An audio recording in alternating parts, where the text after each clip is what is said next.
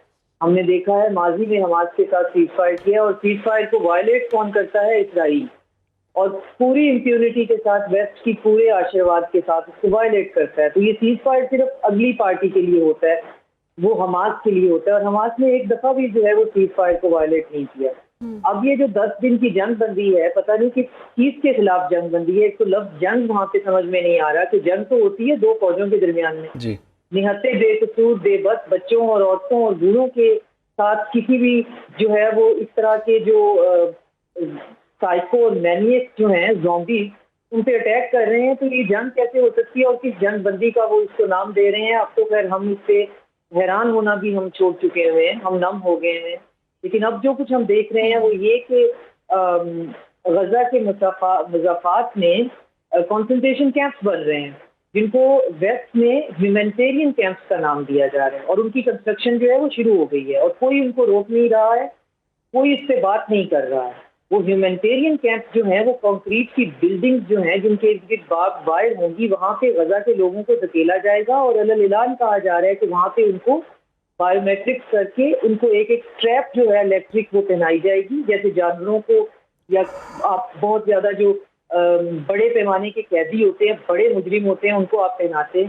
تو باقی جو کیمپ سے باہر بچ جائیں گے ان سب کو ہم ایز اے حماس ٹریٹ کریں گے اور وہ ہمارے دشمن ہیں, ان کو ہم مار دیں گے. تو مارنے کی کمی تو اب بھی نہیں چھوڑ رہے. تو جو وہاں سے بھوک سے بلکتے ہوئے لوگ فاقہ زدہ لوگ ہیں ان کو وہاں سے اٹھا کر ان کنسنٹریشن کیمپس میں ڈال دیا جائے گا. اور اس پورے جو انسیڈنٹ ہے اس کی یوزرس یہ ہے کہ یہ کنسنٹریشن کیمپ بنا وہ لوگ رہے ہیں جو خود ان کنسنٹریشن کیمپس کے وکٹم ہونے کا دعویٰ کرتے ہیں اور انہیں سے بھاگے ہوئے ہیں, اور آج وہی جو ہے وہ دوسروں کے لیے ویسا ہی کنسنٹریشن کیمپ بنا رہے ہیں. اب اگر جو ویژوز آ رہے ہیں بھوک سے فاقے سے مرتے ہوئے بچے, وہ بالکل وہی تصویریں ہیں جو آپ کو نازی جرمنی سے جو ہیں وہ دکھائی دیں. اور اس کے بعد بھی لوگوں نے کیا کہا کہ جرمنی میں آپ کسی سے پوچھیں کہ نازی کون ہیں یا ہٹلر, تو آپ وہ ادھر ادھر دیکھنا شروع کر دیتے ہیں, وہ یہ آپ سے سامنے باور کراتے ہیں کہ پتہ نہیں آپ. بالکل ڈاکٹر صاحبہ, یہ جنگ تو نہیں ہے, یہ تو نسل کشی ہو رہی ہے وہاں پر اور پوری دنیا اس کو جانتی ہے, لیکن کوئی رول پلے نہیں کر پا رہی. اب صورتحال یہ ہے کہ فرانس کا ارادہ یہ ہے کہ وہ سپٹمبر میں کہیں جا کے فلسطین کو تسلیم کر لے گا. تو آپ اس کا کیا امپیکٹ دیکھ رہی ہیں؟ کچھ حالات سپٹمبر کے بعد کچھ بہتر ہوتے ہوئے نظر آ رہے ہیں آپ کو؟ فرانس کا یہ کہنا it self theatre of absurd ہے. فرانس نے کوئی نئی بات نہیں کی ہے. اقوام متحدہ کے 1/3 سے زیادہ ممالک جو ہیں وہ فلسطین کو آلریڈی تسلیم کر چکے ہیں, اور یہ یونائٹڈ نیشن کے چارٹر میں ہے کہ فلسطین کو ایک ریاست کے طور پہ تسلیم کرنا ہے, کیونکہ فلسطین کی ریاست ایگزسٹ کرتی تھی, اسرائیل جو ہے وہاں پہ ایک سیٹلر کالونی ہے. تو جو فرانس نے کہا ہے وہ اس نے اپنی ڈومیسٹک پریشر کی وجہ سے کہا ہے, کیونکہ وہاں پہ مسلم پاپولیشن اتنی زیادہ ہے اور وہ جو ریزینٹمنٹ ہے وہ ہر جو ہے وہ رولنگ پارٹی کے لیے ایک بہت بڑا درد سر بن گئی ہے. نہ تو ان امیجز کو روکا جا سکتا ہے جو غزہ سے آ رہے ہیں, اور نہ ہی اپنی پاپولیشن کو یہ ہزارہا سختیاں کرنے کے بعد, یہ کچھ تو بہت لبرل ڈیموکریٹ اور بہت فریڈم آف اسپیچ اور فریڈم آف رائٹ کی بات کرنے والے لوگ ہیں, نہ یہ اپنی پاپولیشن کو کنٹرول کر پا رہے ہیں. لیکن شاہزاد صاحبہ کہیں نہ کہیں ان کے مفادات بھی ہیں, لیکن ایک ملک کو چلانے کے لیے, ایک ادارے کو چلانے کے لیے ہر جگہ کہیں نہ کہیں رول ہوتا ہے, کوئی قانون ہوتے ہیں, کوئی انسانیت ہوتی ہے, کوئی ایتھکس ہوتے ہیں. لیکن جس طرح سے ہم دیکھ رہے ہیں اسرائیل اگر اتنا ہی آزاد رہا تو آج اگر غزہ ہے تو کل کو کوئی بھی ہو سکتا ہے, تو پھر لگام کون ڈالے گا؟ اگین ہم وہی بات کرتے ہیں عالمی دنیا یہ کس کو دیکھے, پھر رول کون پلے کرے گا؟ دیکھیں میں بار بار ریپیٹ کرتی ہوں پروفیسر میری شائمر کی تھیوری, جو انہوں نے کہا ہے کہ ہم بھولے لوگوں کا سب سے بڑا مسئلہ یہ ہے کہ ہم سمجھتے ہیں کہ یہ دنیا کوئی بیٹھ کر چلا رہا ہے, اور چند سیانے سمجھدار لوگ جو ہیں وہ دنیا کا قانون بنائے ہوئے ہیں اور دنیا چلا رہی ہے.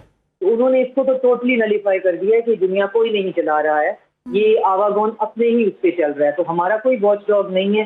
اگر ہم نے کوئی غلط فہمی ہے تو غزہ جینوسائیڈ کے بعد بالکل ختم ہو جانی چاہیے. دوسرا جو آپ کا بہت ویلڈ پوائنٹ آپ نے اٹھایا ہے کہ یہ پریسیڈنٹ سیٹ ہو رہا ہے کہ اگر آج اسرائیل کے پاس اتنی امپیونٹی ہے کہ نہ تو ICC جو ہے انٹرنیشنل کرمنل کورٹ کو کوئی پرابلم ہے, نہ یونائٹڈ نیشن کچھ کرنے میں کامیاب ہے, نہ ہی کوئی اور انٹرنیشنل ادارے جو کہ بنے ہی ساری جو پورا پلانٹ ارتھ ہے اس کی فلاح کے لیے بنے ہوئے ہیں, وہ کچھ نہیں کر سکتے ہیں. تو کل کو ہمارے پڑوس میں ہم ایک اور دیکھ رہے ہیں کہ انڈیا اب اسرائیل کے طور پہ بہیو کر رہا ہے. انڈیا جو ہے وہ دوسرا ہمارے خطے کا اسرائیل بنتا ہوا نظر آ رہا ہے. وہ کہتا ہے کہ جی میرے سب دشمن ہیں, سب مجھے مارنا چاہتے ہیں, اور جو مجھے مارنا چاہے گا میں اس کو گھس کے ماروں گا. یہی ڈاکٹرائن اسرائیل کی ہے اور اب اس کو کاپی انڈیا کر رہا ہے. تو اگر اسرائیل کو وہاں نہیں روکا گیا تو ایٹ لیسٹ انڈیا کو بہت پہلے یہاں ضرور روک دینا چاہیے کہ ایک تو وہ کشمیر کے اندر ایک میسا کار جو ہے وہ پچھلے 70 سال سے کر رہا ہے اور پلس اپنے سارے ساتھ کے ممالک کی ٹیریٹوریل. ٹھیک ہے ڈاکٹر صاحبہ، بہت بہت شکریہ، آپ نے بالکل ٹھیک کہا کہ دنیا کو اس حوالے سے کچھ سنجیدہ ایفرٹس کرنے کی ضرورت ہے. جی آگے بڑھیں گے اور کوئکلی ایک اور اہم خبر ہے اسلام آباد سے. اور اسلام آباد فوڈ اتھارٹی نے ترنول کے علاقے میں ایک بہت بڑی کارروائی کی ہے جس میں 50 سے زائد زندہ گدھے اور 25 من گدھے کا گوشت برآمد کر لیا گیا. اور یہ کارروائی ڈپٹی ڈائریکٹر ڈاکٹر طاہرہ صدیق کی نگرانی میں کی گئی ہے. کارروائی کے دوران ایک غیر ملکی شخص کو موقع سے گرفتار بھی کیا گیا ہے. نعیم جنجوا سے تفصیلات لیں گے اسلام آباد سے ہی. نعیم بتائیے گا یہ کیا معاملہ ہے اور کب سے یہ گوشت سپلائی ہو رہا تھا گدھے کا؟ ہم نے لاہور میں تو سنا تھا اور اب اسلام آباد میں بھی یہ شروع ہو چکا ہے. لاہور کو اعزاز حاصل تھا، اب تو اسلام آباد کو بھی اعزاز حاصل ہو گیا. کتنے لوگ کھا چکے ہیں یہ بھی بتا دیں. جی بالکل، اس کے اوپر میمز تو کافی آ رہی ہیں، لیکن جو فوڈ اتھارٹی ہے اسلام آباد کی، ان کا کہنا یہ ہے کہ اسلام آباد سے باہر ہی سپلائی کیا گیا ہے. ابھی تک ایسے کوئی شواہد نہیں ملے کہ اسلام آباد میں اس گوشت کو کئی ریسٹورنٹ میں یا کسی شاپ کے اوپر سپلائی کیا گیا ہو، لیکن اس کے حوالے سے تحقیقات جاری ہیں.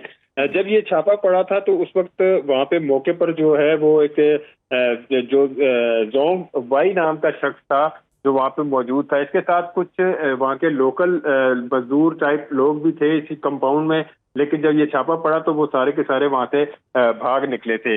یہ جو کمپاؤنڈ ہے یہ بتایا جا رہا ہے کہ جونگ یانگ نام کا شخص ہے، وہ اس وقت چائنا میں ہے، یہ اس کا ہے. اور یہاں پہ گدھے کاٹے جاتے تھے اور کاٹنے کے بعد اب تک کی جو تحقیقات کی گئی اس میں یہ پتہ لگا ہے کہ یہ ان کی جو کھالیں ہیں یہ کافی زیادہ مہنگی بکتی ہیں، تو کھالوں کے لیے ان کو کاٹا جاتا تھا. ساتھ ساتھ ان کے گوشت کی جو ہے وہ پیکنگ بھی کی جا رہی تھی.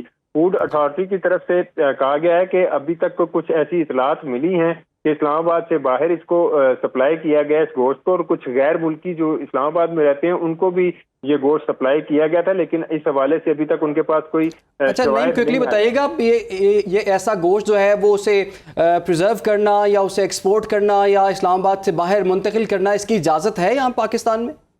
بالکل غیر قانونی ہے، اس کی کوئی اجازت نہیں ہے.